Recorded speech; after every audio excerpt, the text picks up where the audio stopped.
que é mais iminente ou eminente, né? Eminente porque é importante e iminente porque pode acontecer alguma coisa num espaço de tempo curto aí, que é Irã, né? Isso. Qual é a situação atual do Irã? Pode acontecer em umas 2 semanas. Exato. A gente teve aquele monte de manifestações, pessoas foram mortas, presas. Pode, não quer dizer que vai. Claro, claro. Não, mas é óbvio que para certas pessoas que têm dificuldade com o significado das palavras em português, elas acham que você está dizendo que vai. Que deve. Ou que deve. Não, deve é pior ainda, porque pior, deve carrega um elemento normativo, ou moral, ou sei lá. Mas o ponto é que pode acontecer. Quem que é mas não pode não acontecer. O Irã. Que ator é no cenário mundial o Irã hoje em dia? O Irã é um país importante, parte do eixo das ditaduras, que é Rússia, China, Coreia do Norte, Irã, e às vezes, possivelmente, dá para a gente incluir a Venezuela, certamente não mais. Mas o eixo das ditaduras eu chamo esse grupo de países ditatoriais com uma agenda e um projeto revisionista. O que é uma potência revisionista? Ela não aceita a ordem como está colocada. Ela quer reescrever e redesenhar a ordem internacional. A Arábia Saudita é uma ditadura, mas a Arábia Saudita não é um país revisionista. Então a Arábia Saudita não se juntou com esses países com o objetivo de mudar o funcionamento do mundo. O que é mudar o funcionamento do mundo? Eu não gosto como o poder está distribuído no sistema. Eu não gosto da estrutura de ordem que foi criada. Eu quero reescrever, redesenhar, e eu quero ter um papel diferente nesse sistema. Essa é uma ambição da Coreia do Norte, da Rússia, da China e do Irã. E por isso que eu chamei eles de eixo das ditaduras, e porque eles são aliados, muito mais aliados do que o eixo dos países na Segunda Guerra Mundial, que era a Alemanha, a Itália e o Japão. Que esses três, na Segunda Guerra Mundial, não estavam aliados antes da hora que os Estados Unidos é atacado e entram na guerra, que é a hora que a Segunda Guerra Mundial começa de fato. Você só tinha cada um deles vivendo a sua história. Eles tinham similaridades no seu funcionamento, na sua estrutura, no seu DNA. Os três eram ditaduras, os três eram revisionistas, mas eles não eram aliados. E os 4 de hoje são aliados, em algum grau.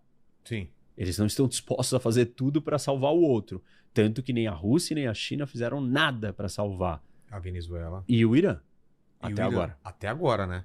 Não fizeram. Tá. Então, eles abandonaram o Irã quando o programa nuclear iraniano foi bombardeado pelos Estados Unidos e por Israel. Eles não foram lá defender o Irã. Mas disseram que ia fazer? Não, mas se esperava. Disseram? Se esperava. Mas não se Não militarmente, né? Mas se esperava que eles fizessem algo a mais. Porque, na verdade, a Rússia e a China mandaram um recado que eles não são grandes aliados que estão preocupados com aqueles que estão com eles. Eles estão mais preocupados com si mesmo. E para a estabilidade mundial, isso é positivo. Para a rivalidade entre Ocidente e eixo das ditaduras, isso é positivo para o Ocidente. Isso é ruim para o eixo das ditaduras. Essa não disposição em ajudar um dos seus aliados.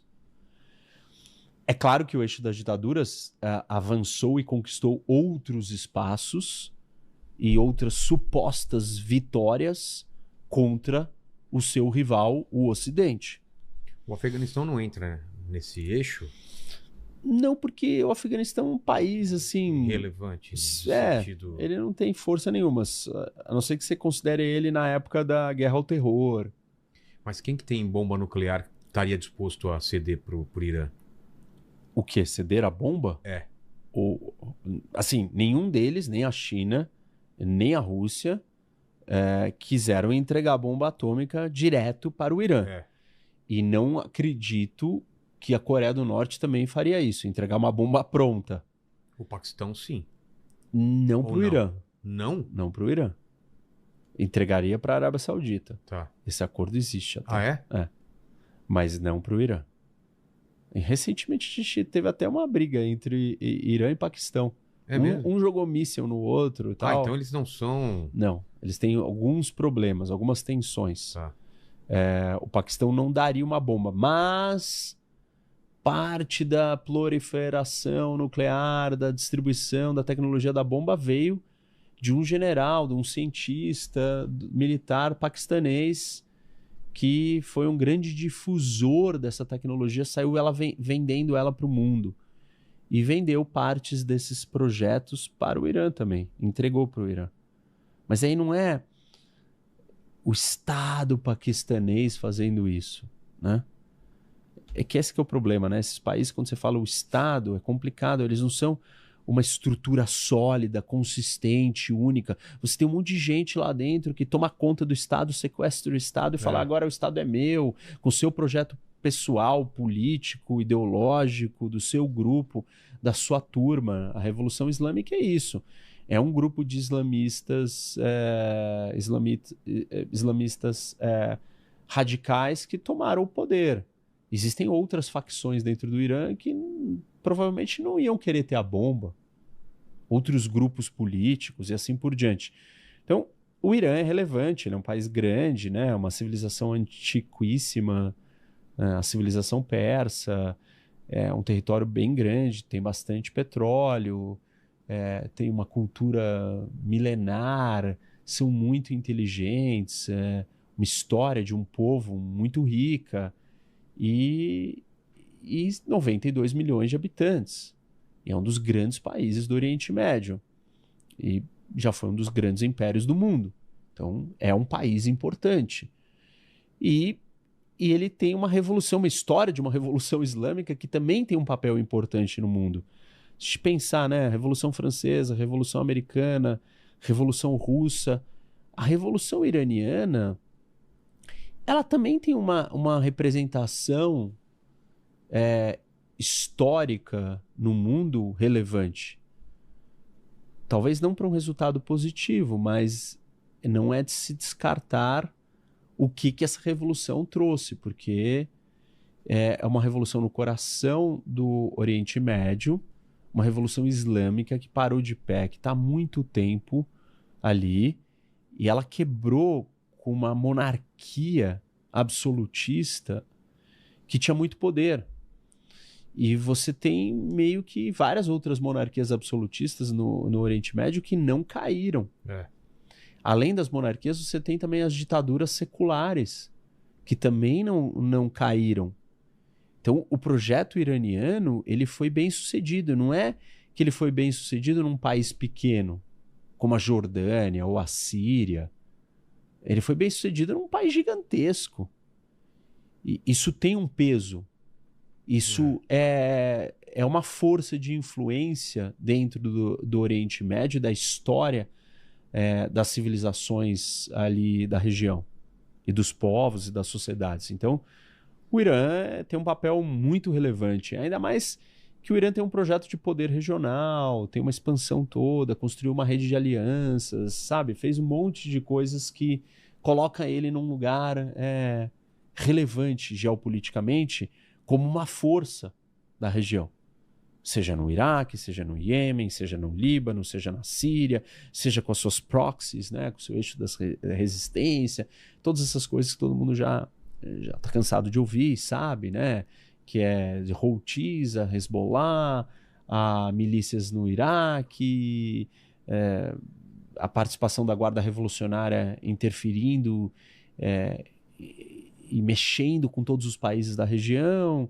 Então, o Irã tem um projeto expansionista, um projeto bem ativo, bem organizado, que se deu muito bem até então, até agora. E aí se deparou com a guerra de Israel com o Hamas, que aquilo mudou o equilíbrio de poder na... Ela tem uma posição muito estratégica, né? É muito grande, né? É uma ponte que conecta os dois lados do mundo ali.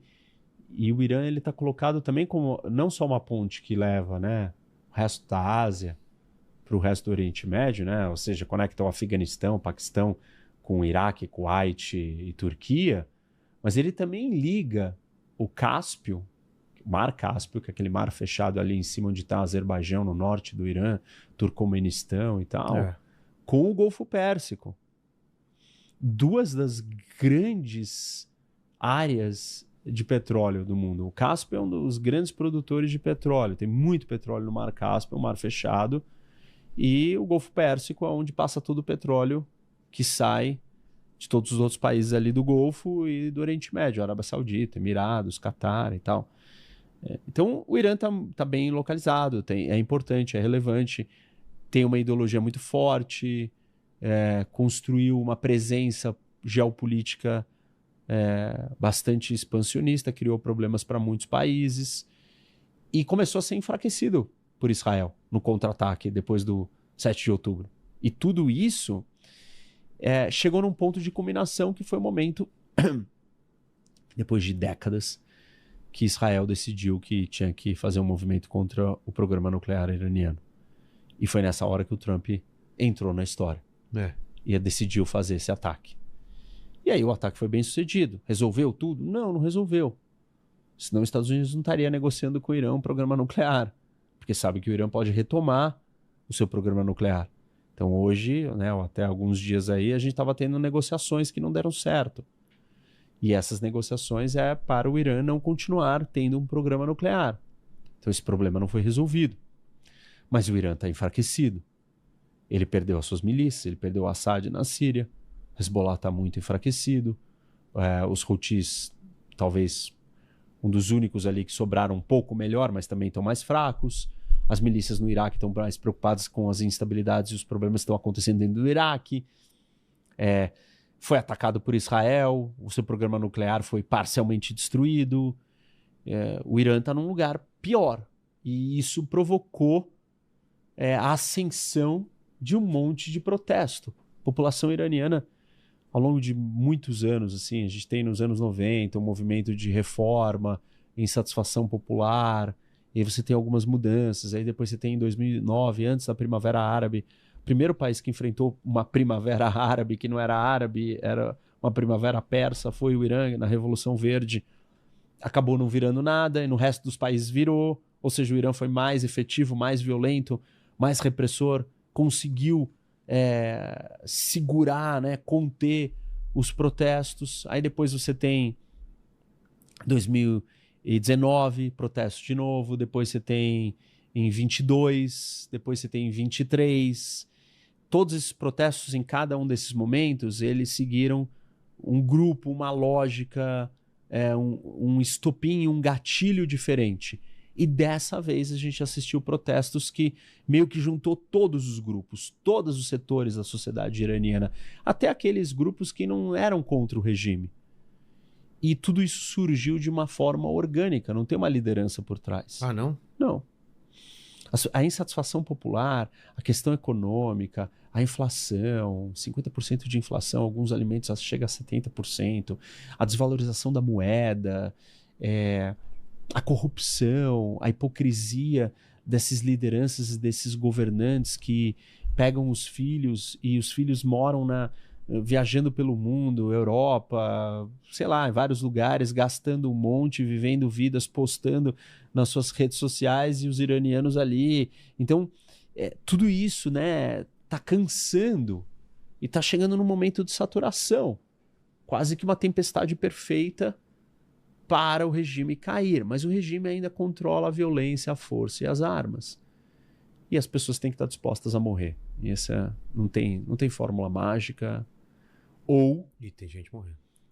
Ou alguém de dentro do regime, ou alguém não, alguém, né, muitos, tem que decidir derrubar, desertar, mudar de lado, abandonar.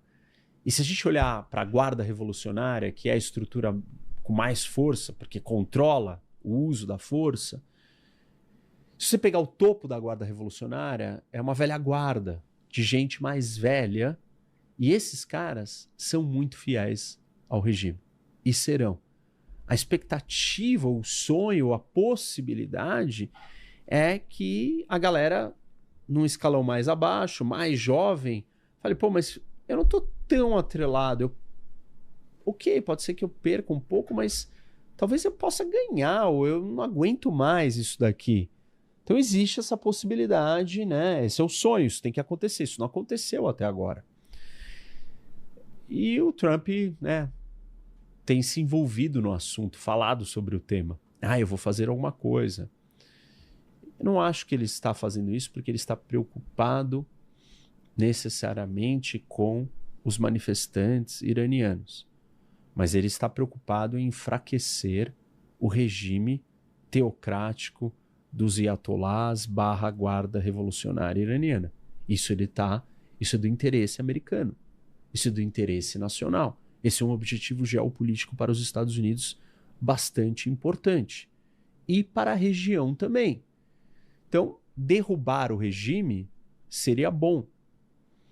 E claro que isso tem que ser justificado dentro de algum contexto, né? Por que ele está indo lá atacar?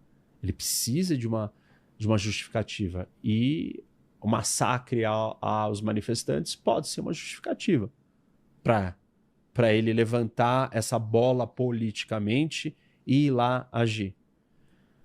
E os Estados Unidos falou que ia agir, não tinha, né, equipamentos militares posicionados para fazer essa ação na hora. Está transferindo navios de um monte de lugares do mundo, porta-aviões, e agora eles chegaram lá. E aí sim, então, tem a possibilidade de fazer uma ação. As bases americanas de terra, os países não vão deixar que os Estados Unidos façam uma operação ofensiva dessas bases que estão nos seus territórios para atacar o Irã. Não deixaram já. Então os Estados Unidos precisam de ativos militares, equipamentos militares que vêm do mar. E as operações de ataque vão sair dessa estrutura militar marítima, naval. As de defesa vão usar as bases em terra, mas não as de ataque. As defensivas, sim. E tudo indica que, né, sei lá, o Trump está se sentindo vitorioso, bem-sucedido, a operação na Venezuela deu tudo certo, a briga com a Groenlândia também. Parece que a coisa, então, né, sei lá, tem alguma... Ele se sente confiante para fazer esse ataque. Vamos ver se ele consegue extrair alguma coisa. Eu acho que de tudo que o Trump fez no primeiro e no segundo mandato, uma coisa ficou clara. Parece que atacar o Irã é a coisa mais fácil e imune que ele pode fazer.